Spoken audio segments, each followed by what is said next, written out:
Market गुरु series में आज हमारे मेहमान हैं सौरभ मुखर्जी। मार्सलस के को फाउंडर हैं वो। और जैसा कि मैं आपको बता रहा था कि काफ़ी लंबे समय से ये इन्वेस्टमेंट प्रोफेशनल रहे हैं, लंदन में काम कर चुके हैं। उसके बाद इंडिया आए, एम्बिट में इन्होंने काम किया, काफ़ी लोगों ने जाना इनको। और उसके बाद इन्होंने एक अपना पीएमएस स्टार्ट किया जो काफ़ी जिसने आउट परफॉर्म किया। एक काम करते हैं, एक बार ज़रा मार्सलस का परफॉर्मेंस लेकर आते हैं, उसको कंपेयर करते हैं निफ्टी के मुकाबले। जो इनका कॉफ़ी कैन पोर्टफोलियो काफ़ी फेमस है। देखिए ये एक महीने का रिटर्न निफ्टी से ज़्यादा है, 6 महीने का रिटर्न निफ्टी से थोड़ा सा कम है। और लेकिन अगर आप 3 ईयर का रिटर्न देखें और शुरुआत से रिटर्न देखें तो निफ्टी को कंफर्टेबली बीट कर रहे हैं। Saurabh, good morning. शुक्रिया आपका जुड़ने के लिए सबसे पहले तो। और सीएनबीसी आवाज़ पर मेरा पहला इंटरव्यू आपके साथ। सीएनबीसी टीवी 18 पर तो खैर मैं आपसे बात करता रहता हूं, तो पहले तो शुक्रिया आपका। Thank you. मुबारक हो अनुज, मुबारक हो मूविंग टू सीएनबीसी आवाज। Thank you Saurabh. तो आपका एक मैं न्यूज़लेटर पढ़ रहा था जिसमें आपने एक बहुत इंटरेस्टिंग बात बोली थी। उसको आपने टाइटल किया था इररिलेवेंस of short term investment performance. मतलब कि शॉर्ट टर्म में, हालांकि शॉर्ट टर्म में भी आपका परफॉर्मेंस खराब नहीं रहा है, अच्छा ही रहा है, लेकिन जो आप बात कहते हैं कि शॉर्ट टर्म में थोड़ा नॉइज ज़्यादा होता है। और आपने एक बहुत अच्छा एग्जाम्पल दिया वॉरेन बफेट का कि S&P 500 को मंथली फ्रेम में उन्होंने आधी बार ही आउट परफॉर्म किया, लेकिन लॉन्गर टाइम फ्रेम में काफ़ी बार आउट परफॉर्म किया है। तो इसको कैसे समझे, मतलब क्या की पैरामीटर होना चाहिए इसमें short term versus long term का? देखिए, क्रिकेट का उदाहरण लेता हूं तो जैसे आपको शायद आपने देखा ही होगा, विराट कोहली जी करीबन 1.5-2 साल विराट कोहली जी की परफॉर्मेंस कमजोर रही। शायद कोविड का इम्पैक्ट आया होगा उनके परफॉर्मेंस पे। एनीवे, जब विराट कोहली जी 1.5-2 साल उनके रन कम बने, शतक बनाना कम हो गया, तो हमारे देश में हाहाकार मच गई। कुछ लोगों ने बोला विराट कोहली को ड्रॉप किया जाए। लेकिन हम जैसे लोगों को ऐसी माइंडसेट समझ ही नहीं आती।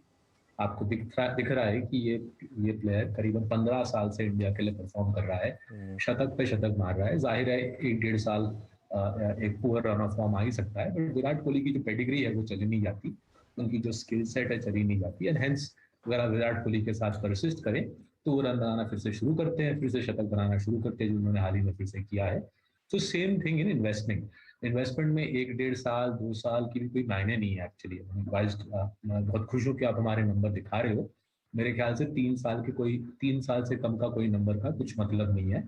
स्टॉक की परफॉर्मेंस हो या फंड मैनेजर की परफॉर्मेंस हो, 3 इयर्स एंड लेस की कोई मायने नहीं है। And जैसे आपने बिल्कुल सही बोला मुझे, अगर आप वॉरेन बफेट जी का देखो, करीबन आधे, अगर आप 1 मंथ होराइजन लो, 30 डेज का होराइजन लो, 50% of the time Warren Buffett ji 1 month horizon में अंडर परफॉर्म किए हैं। 50% of the time 1 month horizon में अंडर परफॉर्म किए हैं। लेकिन अगर आप 3 ईयर होराइजन लो अनुज, 3 ईयर होराइजन लो, 80% of the time Warren Buffett ने आउट परफॉर्म किया है S&P 500 को, अगर हम 3 ईयर का होराइजन लेंगे। सिमिलरली अगर हम मार्सलेस की बात करें, अगर हम 3 ईयर होराइजन ले, हमारा करीबन 4 साल हो गया है इस कंपनी को, मार्सलेस को, तो करीबन 270-280 3 ईयर पीरियड्स है, मतलब 3 साल के rolling periods. There is not a single period, कोई भी 3 साल का पीरियड नहीं है जहां पे हमने अंडर परफॉर्म किया है। एंड ये हमारा क्रेडिट नहीं है, ये जो अंडरलाइन कंपनीज है हमारे पोर्टफोलियो में वो उनका क्रेडिट है। बिकॉज अगर आप 3 साल दोगे तो HDFC bank, Asian Paints, Pidilite, Divi's lab, जिस प्रकार के स्टॉक CCP के अंदर बैठे हैं, वो शानदार प्रदर्शन दिखाते हैं। इसलिए 1 महीने का या 1 साल का भी कोई मायने नहीं है, वो क्रिकेट में हो या वॉरेन बफेट जी की परफॉर्मेंस में हो या हमारे छोटी सी कंपनी के परफॉर्मेंस में हो। चलिए, आपने अपने पोर्टफोलियो की बात की। मैं मार्केट गुरु सीरीज में फोकस कर रहा हूँ कि लोगों को थोड़ा सा एक सिखाया जाए, सौरभ, क्योंकि हमारा रिटेल एक व्यूअर बेस होता है कि आप कैसे स्टॉक्स को आपको चुनना चाहिए और कैसे उनमें रहना चाहिए, instead of giving them tips कि ये ले लीजिए, ये बेच दीजिए, क्योंकि वो तो रोज ही होता है। तो उसके ऊपर चर्चा हो रही है। लेकिन उससे पहले, क्योंकि आपने बात की 3 साल की, तो यहां से 3 साल आगे के 3 साल, हालांकि आप टॉप डाउन मार्केट पे कॉल नहीं लेते हैं, लेकिन फिर भी मैं आपसे पूछना चाहता हूं कि अगले 3 साल का क्या व्यू है आपका। इंडियन मार्केट जो इस समय आउट परफॉर्म कर रहा है, लेकिन ग्लोबल हेडविंड्स काफी स्ट्रांग है, तो क्या व्यू लेकर चलना चाहिए इन्वेस्टर को इस समय? देखिए, हम जैसे निवेशक हम काफी उत्तेजित हो जाते हैं जब स्ट्रेस का माहौल बनता है। तो स्ट्रेस के माहौल में, दिक्कत के माहौल में, जो बाहुबली कंपनी होती है, जो सुदृढ़ फ्रेंचाइज होता है, उस दिक्कत के माहौल में ज्यादा फायदा उठा पाता है माहौल का। तो अगर हम उदाहरण लेता हूं मैं, लीमन ब्रदर्स, राइट, 2008-9 का क्राइसिस, अगर उसके बाद तुरंत देखें 2008-9 के क्राइसिस के बाद, आप देखोगे पीडिलाइट, एशियन पेंट्स, टाइटन, इन सारे कंपनीज ने अपने इन्वेस्टमेंट बढ़ाए, नए फैक्ट्रीज लगाए। In the case of HDFC bank अपना ब्रांच रोल आउट को एक्सेलरेट किया।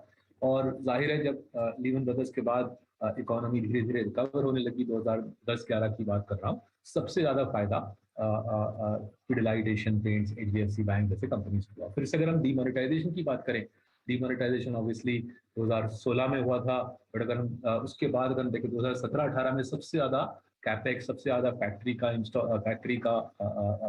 फैक्ट्री में पैसा लगाना इन्हीं कंपनीज ने किया था। और वही माहौल आज फिर से हमको लास्ट 12 महीने में दिख रहा है, जहाँ पे HDFC life, ICICI Lombard, doctor Lal path labs, Pidilite, Asian Paints, ये सारे जाके नए कंपनीज खरीद रहे हैं, छोटे छोटे कंपनीज खरीद रहे हैं, अपनी फैक्ट्रीज को बढ़ावा दे रहे हैं। और कोविड के पहले के मुकाबले कोविड के बाद इनका बिजनेस मजबूत होता जा रहा है।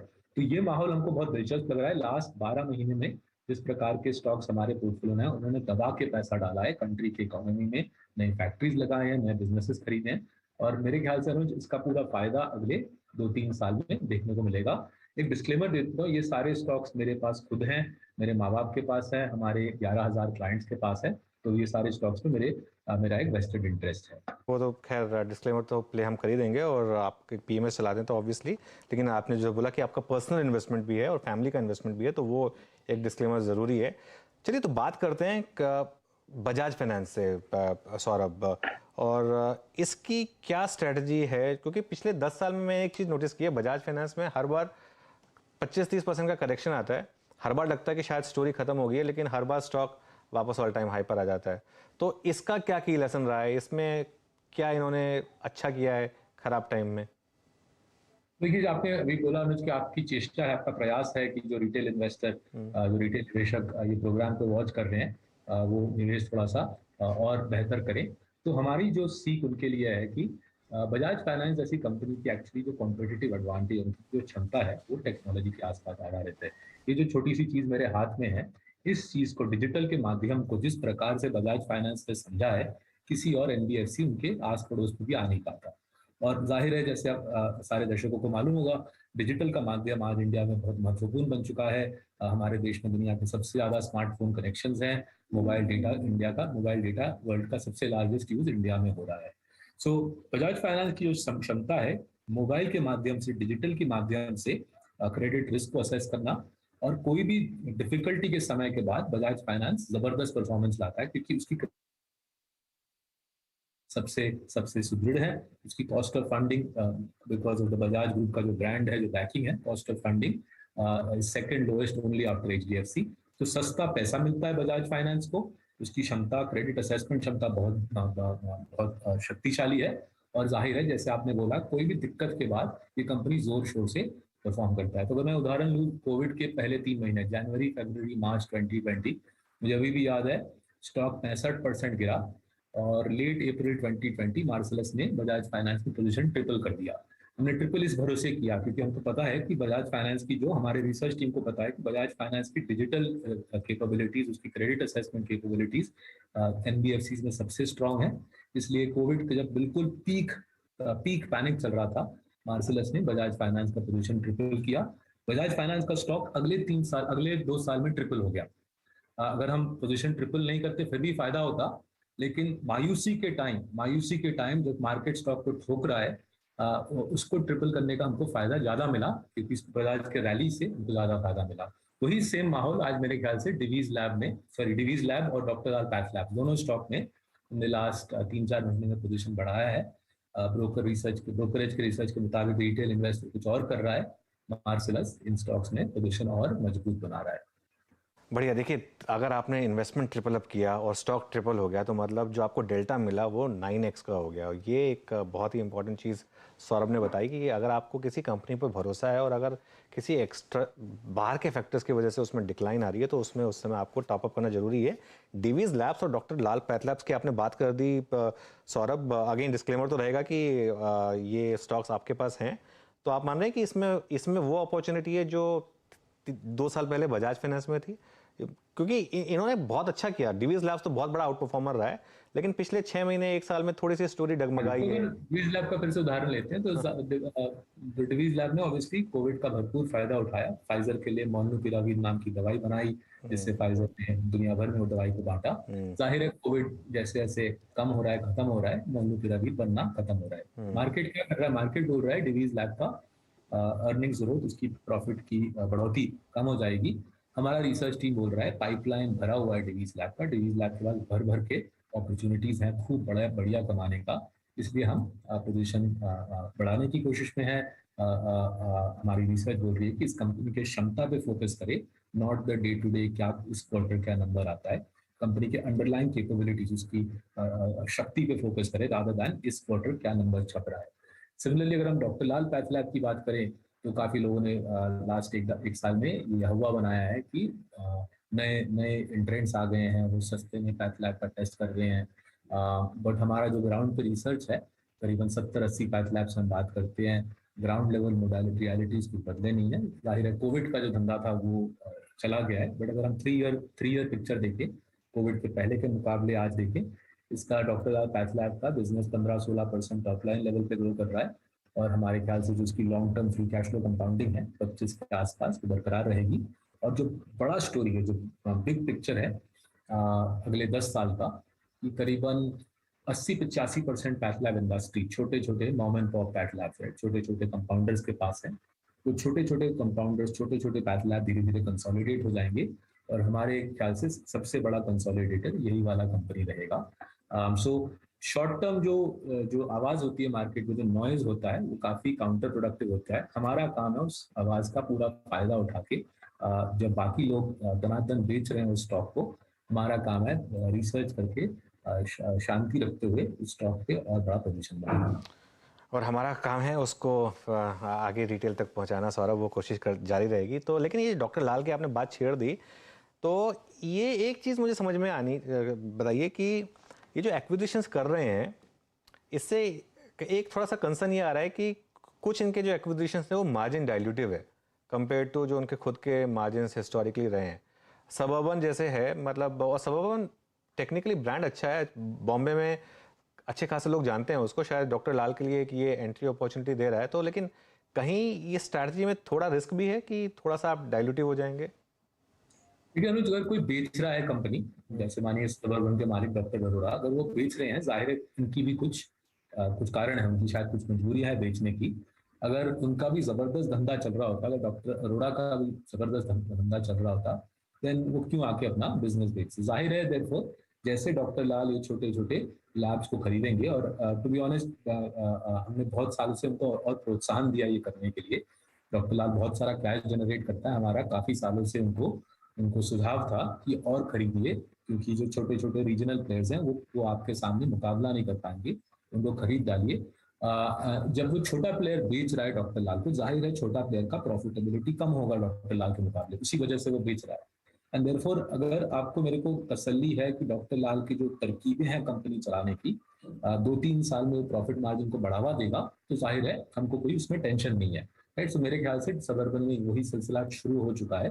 सबर्बन के मार्जिन, जैसे आपने बिल्कुल बोला, डॉक्टर लाल के मुकाबले प्रॉफिट मार्जिन कम थे, बट जो पोस्ट पोस्ट एक्विजिशन जो इम्प्रूवमेंट्स लगाए जा रहे हैं, मेरे ख्याल से 2 to 3 ईयर्स में सबर्बन का प्रॉफिट मार्जिन शायद डॉक्टर लाल जितना नहीं होगा, बट सबर्बन के पुराने नंबर से कहीं ज्यादा होगा। एंड इससे हम जैसे शेयर होल्डर्स को फायदा रहेगा। आपने डॉक्टर लाल ने वेस्ट जोन में मेट्रोपोलिस के बाद सेकंड लार्जेस्ट प्लेयर को खरीदा है और उसकी प्रॉफिटेबिलिटी को निखारा है, और हम जैसे शेयर होल्डर को उससे काफी फायदा होगा।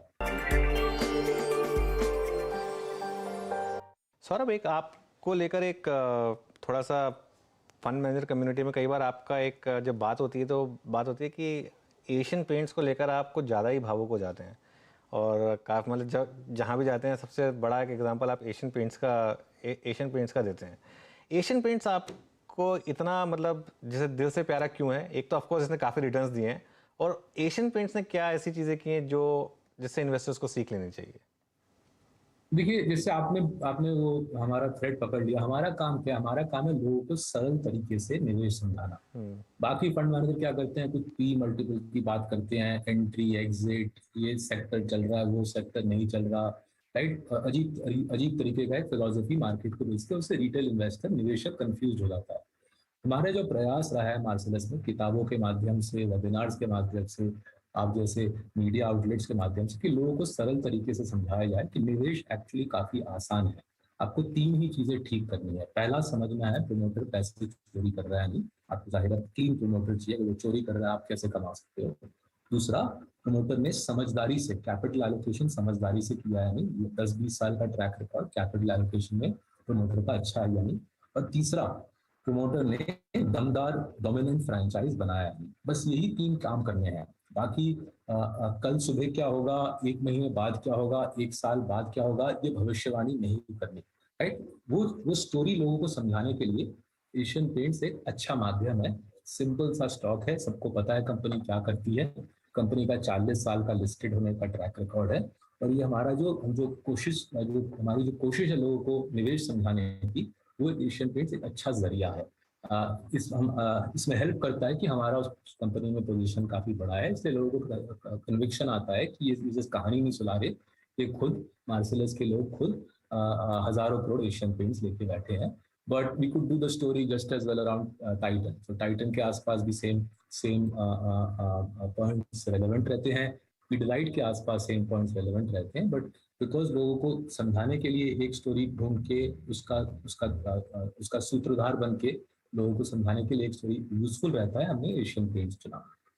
एशियन पेंट्स का ही ऑलमोस्ट पैरेलली एक स्टॉक चलता है पिडिलाइट। और मैं पिडिलाइट की एक चीज़ है सौरभ की, उनका जो एड है फेविकॉल का, मेरे ख्याल से मेरा ऑल टाइम फेवरेट रहा है। और इनोवेट करते रहते हैं वो, मतलब कुछ हर बार एक फेविकॉल का ऐड आएगा। कभी कभी मैंने किसी को ये कहते हुए नहीं सुना कि यार ये फेविकॉल का ऐड खराब है। तो स्टॉक तो खैर कभी खराब रहा ही नहीं, लेकिन एक मेरे ख्याल से आपने एक बहुत पहले एक रिपोर्ट लिखी थी जिसमें आपने पिडिलाइट को इंक्लूड किया था कि एक निफ्टी स्टॉक होगा आगे जाके। अभी तक तो हुआ नहीं है, लेकिन हाँ लेकिन होगा, वो तो क्लियर लग रहा है। तो जी। पिडिलाइट से क्या सीख मिलेगी? देखिए, just to give you sense of कितना कंपाउंड किया पीडिलाइट। एंड अगर दूसरे हमारे देश में दूसरे फंड मैनेजर को भी शायद ये आंकड़े पता नहीं हो, मेरे को भी ताज्जुब होता है जब ये आंकड़े मैं आपको बहुत बताता हूँ। लास्ट 20 साल में पीडिलाइट ने करीबन 300 गुना रिटर्न दिया है।